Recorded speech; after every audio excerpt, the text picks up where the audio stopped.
亲爱的朋友们，欢迎来到微光夜读。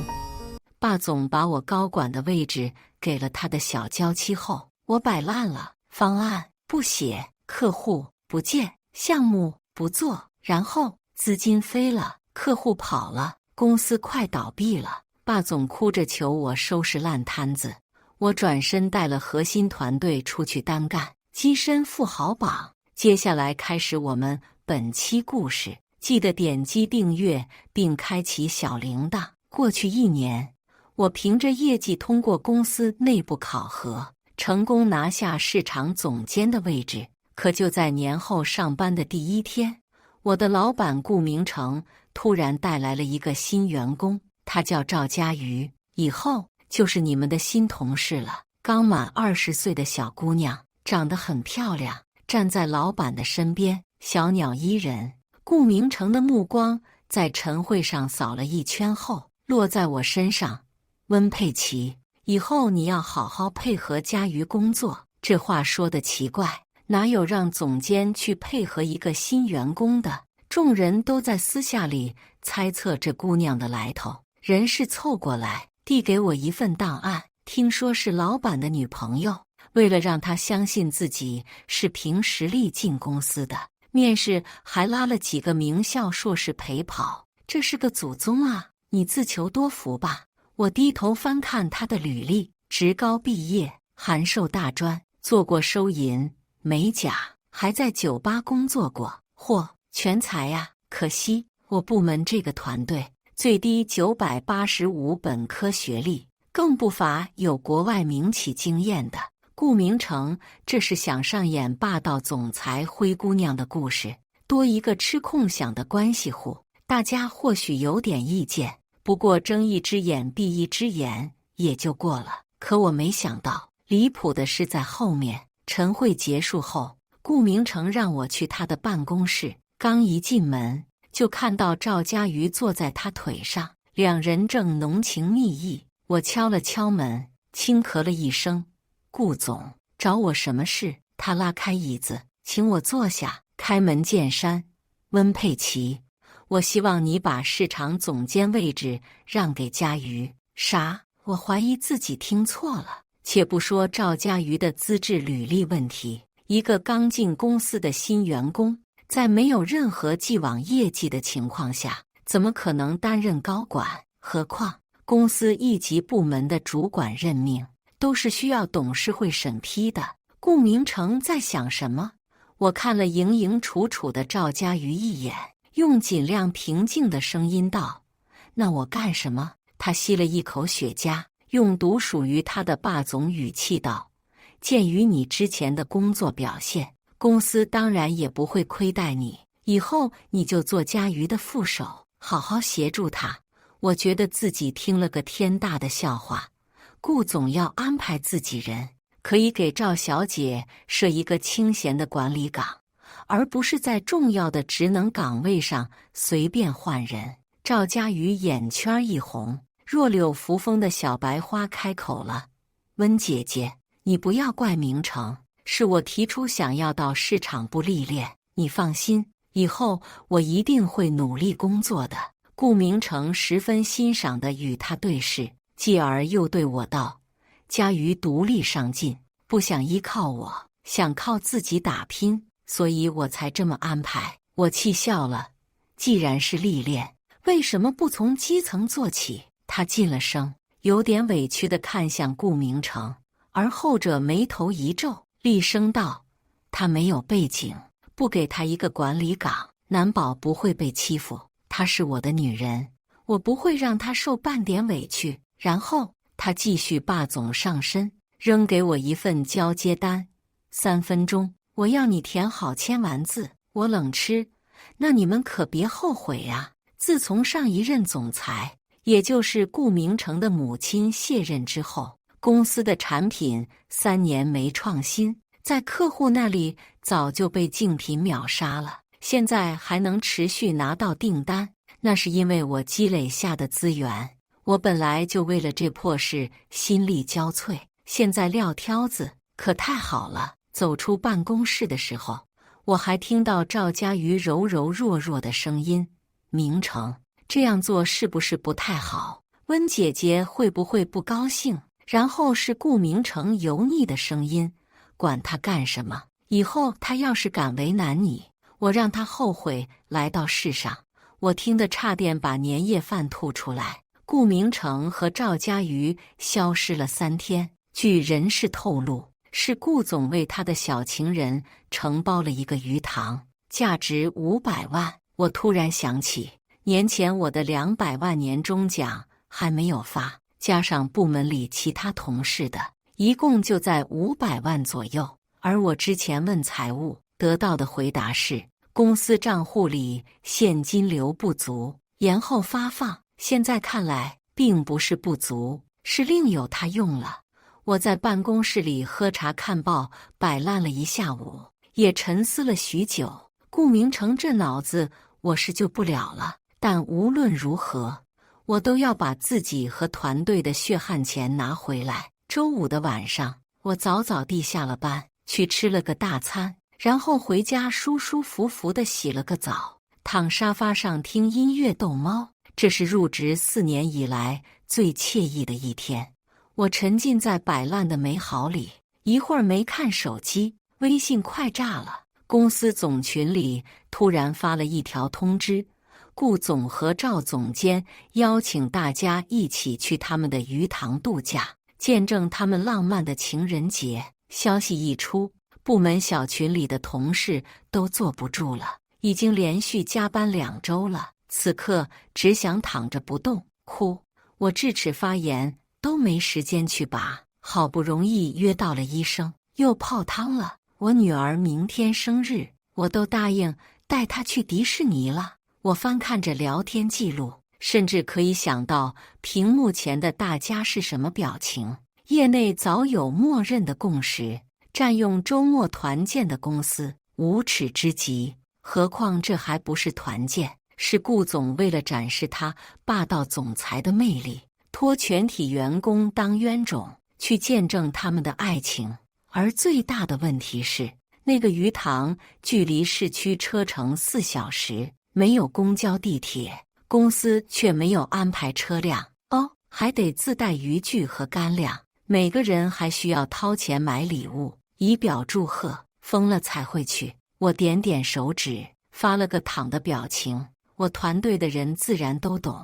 而到了周一早上，顾明成和赵家瑜毫无意外地闯进了我的办公室。温佩琪，撺掇员工旷工，你不解释一下吗？他沉着一张脸，声音响亮，把外面的同事都引了过来。我朝外看了一眼，微微颔首，示意他们放心，然后平静地看向眼前的2人。顾总在说什么？这个月我本人和市场部全体员工的考勤记录都没有异常啊。他脸色更加阴沉。我发群里的通知你没看到吗？我立即恍然。你是说周日的事啊？我今天早上才看到的信息呢。而且周末本来就是双休日，算哪门子旷工？他刚要开口斥我立刻抢先一步。根据现行劳动法第36条、第38条，国家实行劳动者每日工作时间不超过8小时，平均每周工作时间不超过44小时的工时制度。公司的日常加班早就超过了法定工作时间，有员工的打卡记录为证。顾总需要核实一下吗？差点忘了，霸总都是法盲，我真失败，居然沦落到给法盲普法。关键是他好像还听不懂，继续用那双3分凉薄、3分机巧、3分漫不经心，仿佛眼底有着等分扇形图的霸总专属眼睛扫向我。温佩琪，不要试图挑战我的耐性。这时候，赵家瑜发挥了他善解人意的小白花功能，轻轻拉住他。算了，明成，是我不好，让温姐姐还有各位哥哥姐姐不高兴了。然后他又转头泪眼汪汪看着我。温姐姐，不管你怎么看我，我和明成是真心邀请你，真的想好好招待一下大家的。确实招待了。你们在玻璃房里吃牛排、烤肉、帝王蟹，享受浪漫的烛光晚餐，让员工淋着雨自己搭帐篷烧烤，每个人分了几片菜叶和肥肉。最离谱的是，赵小姐还提出让员工每周都过去，在鱼塘周围种菜，美其名曰体验农家生活。不愧是人畜无害的古早玛丽苏女主，每一个想法都这么清新脱俗。而此刻，她这番火上浇油的话，看得出来是很想让我走人了。可惜，顾明成虽然脑子不太好，但多少还是有一点的。凭我手里的客户资源，他不会现在就开了我。秘书老刘从外面走了进来，低声对顾明成耳语了几句。他阴沉的脸微微缓和了几分，压下怒气。温佩琪，这次就算了，你最好别挑战我的底线。然后他带着赵家瑜没影了。老刘看了看我，叹气：温总监，我知道您突然降职委屈，但少爷已经10年没笑过了，现在他遇到了赵小姐才能这么开心，所以您还是体谅一下他吧。哦，忘了说，秘书也是他的管家。我不假思索地瞪大了眼睛，10年没笑，确定不是面部神经瘫痪吗？你没带他去看医生？他当即气得嘴歪眼斜，甩袖而去。赵家瑜正式上岗的第1天，惯例参加部门每周的产品培训 ，PPT 是全英文。看着他迷茫的眼神，我大概懂了他此刻的内心是崩溃的。他满脸委屈地看着台上讲课的产品经理珍妮，我们又不是外国人的公司，为什么要用英文？对方优雅的一笑，大方得体。我们产品面向的市场包括欧美，英文只是基础。赵家瑜的脸一下就红了。他们要买我们的东西，不应该学中文或者自带翻译吗？会英文了不起啊！现在祖国强大了，外国人都在用中文了。珍妮笑容滞住，有些无语。我随即慵懒地开口：赵总监说的是，会英文当然没什么了不起，毕竟市场部的每个员工都能看懂，当然除了他。于是他更委屈了，可惜凭实力说话的地方，没人想看他这副嘴脸。结束的时候，珍妮一贯的微笑：赵总监，您记得把1季度的市场方案给我们哦。产品组需要根据总监的方案调整策略。然后赵家瑜在办公室里看了1天的资料，连第1页都没写出来。在他的眼里，我看到了文盲的绝望。老刘来了好几次，给他找了前几个季度的范本，让他依葫芦画瓢就行。可他连 PPT 都不怎么会用，居然不懂怎么把数据转化为图表，就挺离谱的。听着同事汇报的八卦，我放下咖啡，伸了个懒腰，转头看落下去的太阳。又是摆烂的一天。这样的情况持续了2天，赵家瑜终于受不了了。晚上，顾明成来接他下班，而他看准人来了，立马皱起眉头翻资料，做沉思状。顾明成走到他身边：是谁家小东西工作这么认真啊？他转身就靠近他怀里，讨厌，肉麻又油腻。我听得一阵哆嗦，赶紧收拾东西下班。而那头2人还在继续：明成，对不起，我还没写完，今天不能陪你吃饭了。你知道我当年为了给妈妈治病，没上大学，早出来工作了。这些我学起来慢，不过你放心，我会努力的，不会给你拖后腿的。他委屈巴巴地倾诉着，顾明成心疼地将他搂紧。没关系，这些你不想写就别写了，我安排人加班帮你写好。他眼睛亮了一下，面色却有些迟疑。这样是不是不太好？都这么晚了。顾明成刮了刮他的鼻子：今天你什么都不用干，只要陪我吃饭就好。随后，顾明成叫住了正准备出门的我：温佩琪，你今晚帮佳瑜把方案写完，明天我要看到完稿。我笑了，对不起顾总，现在已经是下班时间。再说，员工守则第1条就是权责分明，这是总监的工作，我无权过问。他却仿佛没听懂，继续自说自话。这是给你的锻炼机会，你要知道感恩。熟悉的破话术，可惜现在连应届生都不吃这一套了。他能不能与时俱进一下？我目光扫过他身后的赵佳瑜，礼貌微笑。顾总说笑了，需要锻炼机会的是赵小姐，毕竟连办公软件都不会的总监，放眼全国也只此一位了。要不顾总给报个班培训一下。然后我再也不看身后的俩神经病，快乐下班，感慨霸总文的男女主脑回路果然都不正常。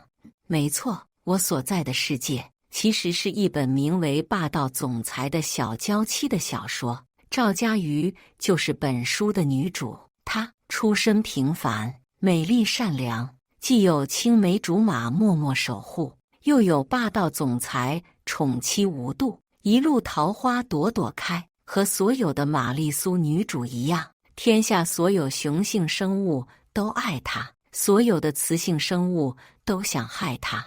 她凭着自身努力进入故事工作，遭到无数女员工的妒忌，最终她靠着善良和勇敢站稳了脚跟，感化了众人。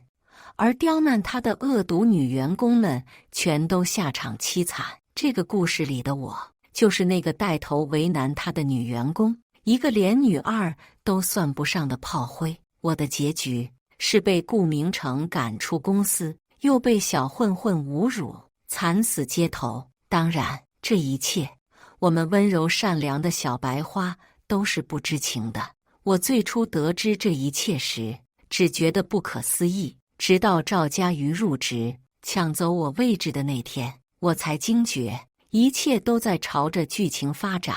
根据以往看小说的经验，炮灰觉醒后的常规操作应该是抱紧女主大腿，为女主鞍前马后扫清障碍，然后努力撮合男女主，苟住自己的小命。可凭什么呢？我拼了3年，年年业绩第1，才一步步得到的位置，他一句话就能拿走。为了他的一句开心，我们所有人累死累活盼了1年的年终奖都填了鱼塘，可他偏偏理所当然又无辜。对呀，和他又有什么关系呢？是总裁宠妻而已呀。即便我们部门里有刚刚毕业的大学生，就等着那点钱还助学贷款，有背着房贷车贷的年轻人，家里老人病重等着交医药费。可打工人的死活又和善良的女主有什么关系呢？所以作为觉醒的打工人，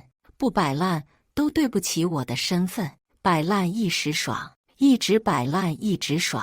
我摆了快1周，终于等到顾明成坐不住了。我记得让你好好协助佳瑜的。他面色严肃地瞅着我，我耸肩，可我现在只是个副手，做不了本职工作之外的事。他皱眉，到底要怎样你才肯帮佳瑜？我眼皮也没抬，很简单，把我和市场部的年终奖发了。可你知道，公司现在没有现金回流，资金紧张。有钱买鱼塘，没钱发奖金。今年我继续努力，年底老板大概就能再买个岛屿，那就恕我无能为力了。我转身准备离开，走出办公室的那一刻，听到了他的妥协，那就先发一部分。回到部门的时候，珍妮走过来问我：“你真打算帮他呀？”我笑了笑，一份方案50万，报告40万，其余工作5万到100万不等。钱到账了再开工喽。1周后，我收到了100万的打款，还剩下100万没给。但好在我部门里的同事都陆续收到了拖延了近2个月的奖金，大家都很开心，邀我去聚餐，我自然乐意。但就在我们准备出门的时候，赵佳瑜挽着顾明成走了过来，听说你们要去聚餐，我们一起去吧。顾明成也跟着开口，佳瑜也来了1周了，想和你们一起聚聚。我和同事们面面相觑。西餐厅里，服务员递上菜单，开始介绍菜品。牛排全熟，配蘑菇汁。谢谢。我率先开始点餐。赵佳瑜忽然笑了起来。温姐姐没来过这儿吧？牛排是不能做全熟的，最多7分熟哦。她抬高了下巴，笑得得意又略带挑衅。随后，她又看了看顾明成，抱着他的胳膊，满脸骄傲。明成经常带我来这儿。我记得顾明成当初发过朋友圈，自己认识了一个清纯不做作的女孩，带她去吃了路边摊，享受了平凡的美味。所以这是吃了几次西餐之后，忘了路边的烤面筋了。最可笑的是，还显摆上了。关键还没显摆对。我继续翻着菜单。在国外，well done是常见的做法之一，只是很考验肉质和烹饪水平，所以低端的餐厅才不会推荐全熟。不是牛排不能全熟，而是因为他们做不了。说话时，我抬眼看着服务员，对方立马会意：“女士，请放心，我们门店有顶级的西厨烹饪，可以自由选择火候。”我满意的点头，朝赵佳瑜一笑。她尴尬之余，眼泪快流下来了。温姐姐，我知道我出身普通，不像你们能出国吃高级餐厅，可我一直都很努力，你也不能这么瞧不起人啊！嚯！还带反咬一口的。顾明成见他委屈，立刻将他搂住，随后看向我的眼神里略带责备。好了，牛排而已，有什么可争的？我和同事们再次面面相觑，果然眼瞎就不了。我轻笑，首先我没兴趣争，其次，顾总下次记得告诉赵小姐，牛排到底可以几分熟。还有，西餐不高贵，出国也只是工作需要，心中不自卑，看什么都是平常。心中自卑敏感，才会觉得别人做什么都是瞧不起你。我刚对完，没等对面再开口，服务员就开始上菜了，氛围开始热闹起来。我和同事们都吃得很开心，只有对面的2人，一个面瘫，一个阴阳怪气。果然和正常人有弊。而最后买单的时候，顾明成和赵佳瑜居然先走了。他们一共消费2000多，没付钱。就在同事提议要不要帮他们一起结账的时候，我礼貌地告诉服务员，我们和刚刚的2位只是拼桌，本次聚餐也是 AA 制，任何人有逃单行为，贵店都可以查监控和停车记录进行追回。这话一出，我看到所有人都在憋笑。珍妮暗暗朝我竖大拇指，太损了你！我心情大好，踩着月光压马路回家。而就在临近小区的时候，我被尾随了。有个人影一直保持着10多米的距离跟着我，我加快了速度，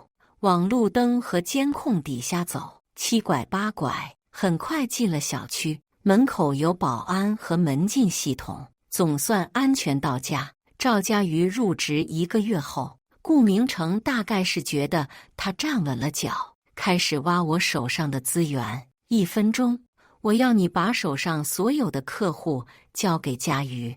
一如既往的霸总语气，且说话永远不过大脑。不过无妨，我早就准备好了。立刻把名单发给了赵佳瑜。当天，我就看着赵佳瑜一个接一个的打电话，一次又一次的崩溃。客户抛出的问题，他一问3不知。型号规格啊，这个我不清楚。市占率，这又是什么东西？对比竞品的主要优势，这个我们的产品用过的都说好。喂，我懒懒地靠着椅子，文明关喉。在此之前，顾明成大概真的以为我这个位置换谁来都一样吧。可惜能拿走的是电话，拿不走的是人脉。当然，赵家瑜并不是完全没办法。根据霸总文的定律，当男主公司遇到危机，出现所有人都搞不定的客户时，女主就会散发她的玛丽苏光环，跑到对方公司门口去堵人，然后凭一番慷慨激昂的掰扯，成功打动客户，挽救危机。而赵家瑜也确实是这么做的。不过他当然不会知道，大企业高层的时间是需要预约的，根本不会有空听他即兴演讲，安保团队也不会允许他在门口堵人，所以他找错了人，还跟人进了酒店包厢，喝得烂醉。顾明成火急火燎跑过去，心疼地把人抱回了家。第二天晨会，他不出意料地找我算账。温佩琪，我有没有告诉过你，不要触碰我的底线？你居然敢让家瑜一个人去那种地方？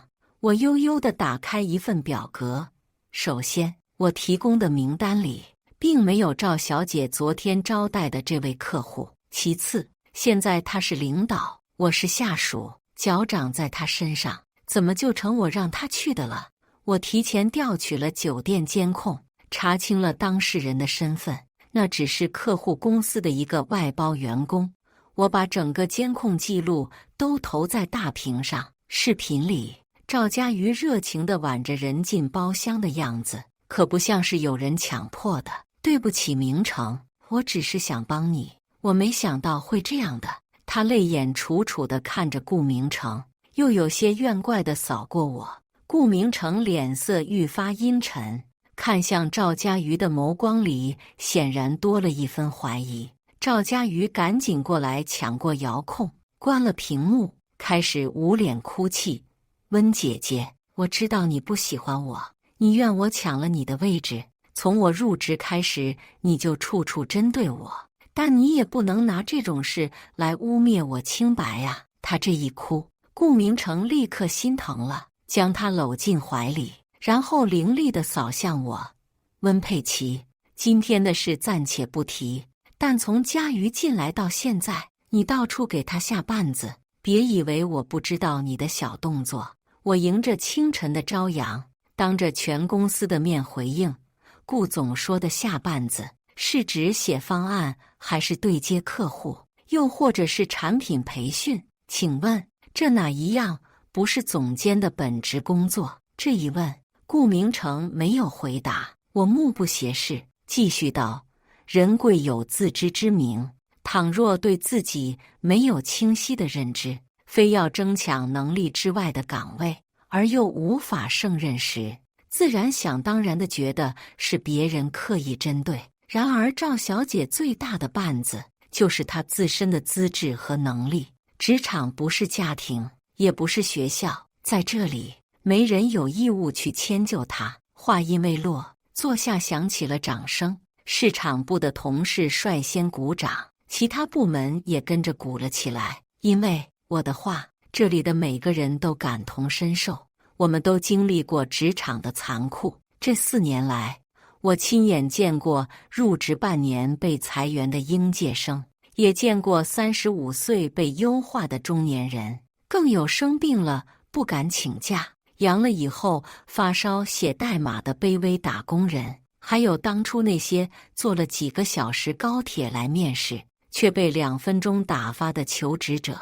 或许他们还在反思自己哪里不足，而实际他们只是被拉来凑人头，为赵家瑜陪跑而已。我不知道霸总有多深情，也不在乎他有多宠妻，我只知道他的浪漫，他的爱情建立在对无数打工人的剥削之上。市场部的员工几乎全是女性，这里有小镇出身考上名校的做题家，也有家境贫寒靠着奖学金完成学业卷生卷死的农村娃，还有兢兢业业工作回家还要照顾孩子的职场妈妈。我们每个人都特殊，可不是每个人都有一个从天而降的霸道总裁拯救。学生时代的我们对着小说里的霸总或许会怦然心动，带入女主被无条件宠爱，可当走出校园踏入社会，才会发现自己不过是那个一言不合得罪女主被霸总开除的路人甲而已。我想起了自己刚来这座城市时，每日通勤2小时，疲于奔命，为5斗米折腰。8平米的出租屋里载满了梦，白水挂面里不甘接受自己的平庸。我奋斗了整整4年啊！我目光游离在市场部的姐妹们身上，她们在微笑，在握拳为我加油。万幸，在这里，我收获了一个强大的自己，还有一群志同道合的朋友。故事不值得，但市场不值得。顾明成的脸色更加难看。温佩琪，你是不是不想干了？终于等来了这句话。我并没有主动提出离职。如果顾总要辞退我，那按照劳动法，至少要给予 N+1的薪资补偿，加上之前拖欠的100万年终奖，共需支付400万。我气定神闲向他普法。顾明成当然没打算付这笔钱，他阴沉着脸。公司花成本培养了你，没让你赔偿公司损失，都算便宜你了。好的，法盲果然头铁，那我们劳动局见。我收集了所有的证据，准备申请劳动仲裁，同时还请了律师提供法律咨询。交材料的那天，我在咖啡馆等律师，碰到了赵家瑜。他不是一个人来的，身后还跟着一个穿皮衣短裤、发型非主流的男人，是他的青梅竹马陈宇，在维修行修车的精神小伙。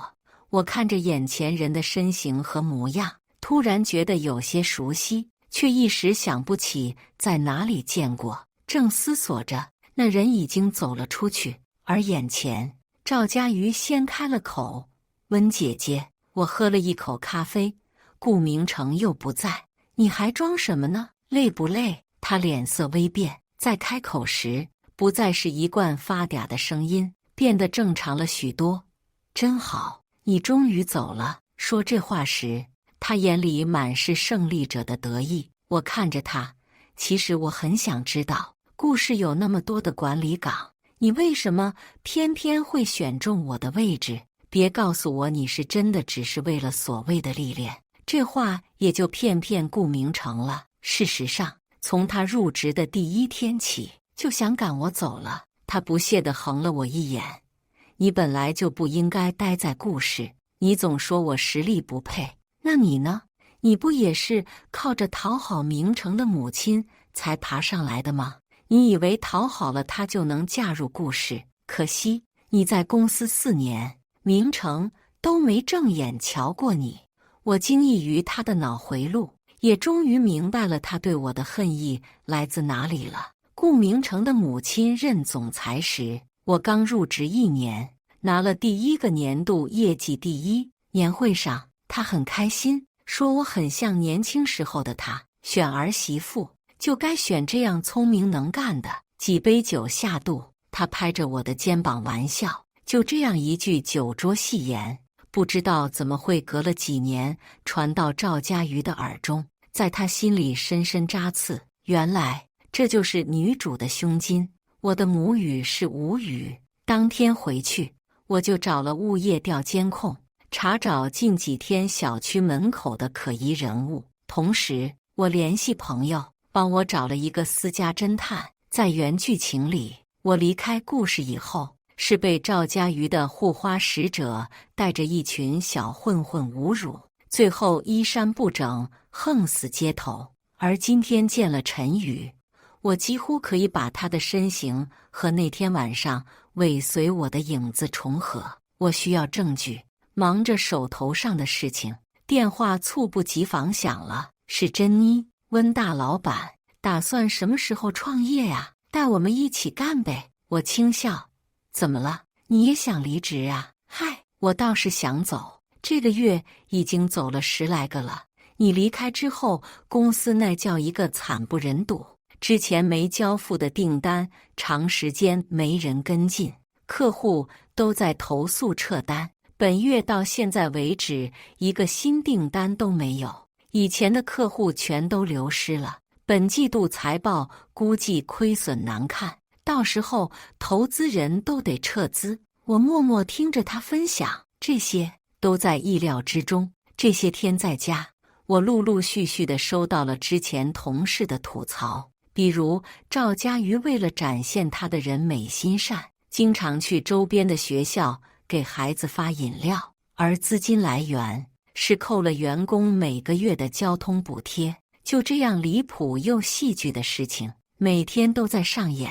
所以我离职只是一个开始，现在故事每天都有人离职。而不出意料的，我很快就接到了顾明成的电话。温佩琪，我允许你回来上班了，只要你把客户都拉回来，我可以不计较你之前的过错。我在阳台上陪猫咪晒着太阳，听到这话快要嗤笑出声。顾明成，我真羡慕你脸上的皮肤保养得真厚。没等他回应，我就挂了电话。不到2天他又打来了，持续了快1周。从最开始的你不要不识抬举，到后来的算我求你了，温佩琪，你回来吧。之前的事是我冲动了，我可以向你道歉。公司不能少了你啊，你就当帮我。好歹我们也朝夕相处了4年，我不能让我妈辛苦一辈子的事业就这么毁了。我妈当初很喜欢你的，还想让我追你。打住！我立刻叫停。越说越离谱，我叹气。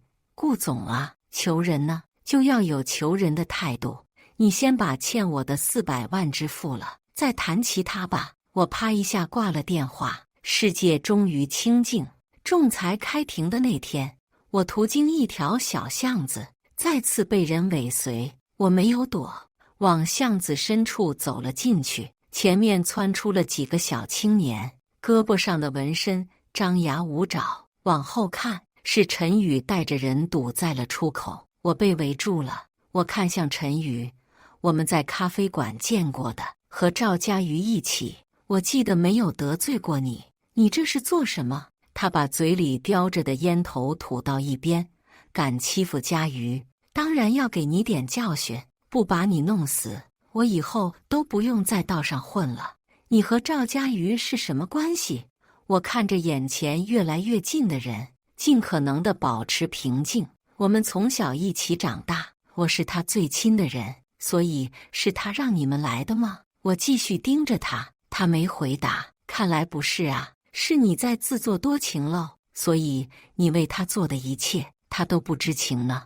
要是真如你说的，你们这么多年的感情，他怎么会转身就投入了顾明成的怀抱呢？说不定赵家瑜内心都在想着怎么摆脱你这个小混混，别耽误了他嫁入豪门。我刺激他，你找死！他冲过来掐我脖子，其他的几个混混来撕扯我的衣服。我告诉你，就是家瑜让我来的，我做的所有事情都和他商量过的，我们之间无话不谈。姓顾的单方面纠缠他，我迟早也会给他教训。我死命挣扎着，握紧了口袋里的录音笔，要的就是这句话：前方警车鸣笛，是警察来了。不枉费我花大价钱雇的私家侦探，查到了他们准备今天动手。于是我将计就计，把他们一起送进去。陈宇和那群小混混当场就被警方带走了。当天下午，赵家瑜也被刑拘了，一个是杀人未遂，一个是教唆杀人。这日子倒是有盼头。警察叔叔给他戴上银手镯时，我不忘给他补一刀。不管判几年，你想通过嫁人改变命运的梦想是落空了。政审是要查3代的哦，别说豪门了，普通人家都不可能娶一个有案底的女人。他恨恨地瞪着我，恨得咬牙切齿。哎，早点进去踩缝纫机吧。我摇了摇头，向警察道谢之后，潇洒地走了。顾明成又来了电话，指责我陷害赵家瑜。我把录音的内容发了过去，他安静了。过了一会儿，又打过来，你能不能出具谅解书，让家瑜少判几年？好啊，1000万。电话那头没声音了，我悠悠的叹息。看来顾总的真爱连1000万都不值啊！你要是实在心疼，又舍不得花钱，不如进去陪他一起踩缝纫机吧。然后我拉黑了他，天下太平。1周后，仲裁结果出来了，我收到了400万的打款。至此，我和顾氏的恩怨告一段落。与此同时，我注册公司的流程也快走完了。我决定利用之前积累下的客户资源，自己创业。招聘第一批员工时，连续收到了10几份简历，都是以前市场部的同事。再次见面，我们抱在一起，哭得稀里哗啦。我开始创业以后，忙碌了很多，经常最后一个下班，但我一直坚持普通员工朝9晚5上下班制度。如果遇到赶项目进度加班的情况，会给予3倍时薪补偿，并调休。第1年，我这个小10几人的团队，净利润竟然超过了业内中等规模的企业。而后1年又1年，到第5年的年底，公司的规模超过了300人。但无论规模大小，我都一直没有忘记初心，自己淋过雨，也想为后人撑一撑伞。在我的公司里，人事没有面试 KPI 压力，不会随意拉求职者凑人头。女性求职者面试时，不会有人问他们的婚育计划。大龄单身女性也不用担心受到任何歧视。公司的团建一律放在工作日，绝不占用周末或假期。完善孕产假和哺乳假制度，让职场妈妈没有后顾之忧。对于应届生，入职就予以首月生活补贴，第1年可申请公司的免费公寓。虽然短期来看，这样会损失一定的利益，但我始终相信，人性化的政策一定会带来正向的反馈。后来，公司赴港交所上市，股价一路看涨，我上了福布斯富豪榜，和我一起创业的同事们也都实现了财务自由。而自从顾氏破产后，我再没有得到过顾明成的消息。直到有一天，人事拿着一份简历走进来，温总，这个人曾经担任过顾氏集团总裁，现在应聘销售岗，您看是否安排面试？感谢大家的观看，本期故事精彩吗？欢迎大家在下方评论区吐槽。如果你喜欢这类故事，记得点击订阅微光夜读，并分享给更多的人，这会对我帮助很大。再次感谢大家的观看。